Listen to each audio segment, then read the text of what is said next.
Alright, this is a quick video on how to do level adjustments in Photoshop. The first thing to do, of course, is open up an image in Photoshop. Now this image is pretty small. I'm going to hit Command 0 so I can see it much better.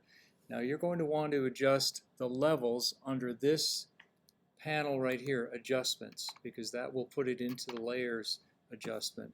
The second icon is the Levels Adjust.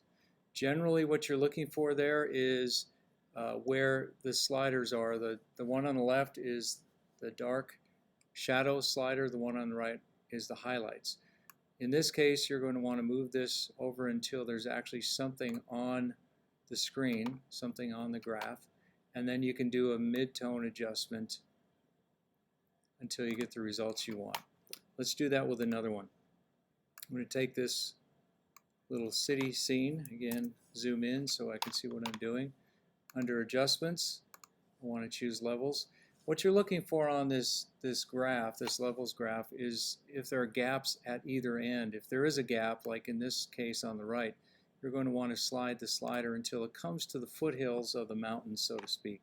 And there's no gap on this side, so I'll leave it where it is and adjust my midtones until I get the results I want. Okay, those two were dark. Let's take one that's too light, take it into Photoshop. Command 0.